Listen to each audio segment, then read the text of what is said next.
यहाँ पर आपको बताएं कि इस्लामाबाद में जमीयत उलमा इस्लाम के सरबराह मौलाना फजलुर रहमान से मुलाकात के बाद तहरीक इंसाफ का वफ्द रवाना हो गया है।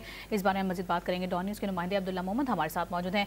अब्दुल्ला, बताएगा बानी चेयरमैन से मुलाकात के बाद फजलुर रहमान से मुलाकात हुई है PTI की, क्या कुछ हासिल हुआ, कोई मुस्बत पेशरफ्त हो सकती है या हुई? जी बिल्कुल, पाकिस्तान तहरीक इंसाफ का एक वफद अब मौलाना फजलुर रहमान के घर से वापस रवाना हो चुका है और तकरीबन 1.5 घंटे ये मुशावरत जो है वो जारी रही, जिसमें पाकिस्तान तहरीक इंसाफ के वफद ने बानी PTI से होने वाली पेशरफ्त पर मौलाना फजलुर रहमान को आगाह कर दिया और उन्होंने कहा कि पाकिस्तान तहरीक इंसाफ के बानी जो है वो इन तरामीम के हक में नहीं है, जिस तरह बैरिस्टर गौहर ने प्रेस कॉन्फ्रेंस में कहा था। और तमाम तर जो मुशावरत हुई थी बानी PTI के साथ, उस पर मौलाना फजलुर रहमान को आगाह किया गया और अब मौलाना फजलुर रहमान जो है ये बताया जा रहा है कि सदर मुमलिकत से उनकी मुलाकात है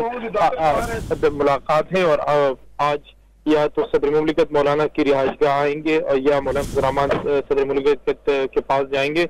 शाम को आज सदर की सिक्योरिटी भी लगी थी लेकिन वो नहीं आ सके। तो अब तक की तमाम पेशरफ्त थे, PTI ने मुशावरत मुकम्मल की मौलाना फजलुर रहमान से, वो वापस रवाना हो गई। बहुत शुक्रिया आपका।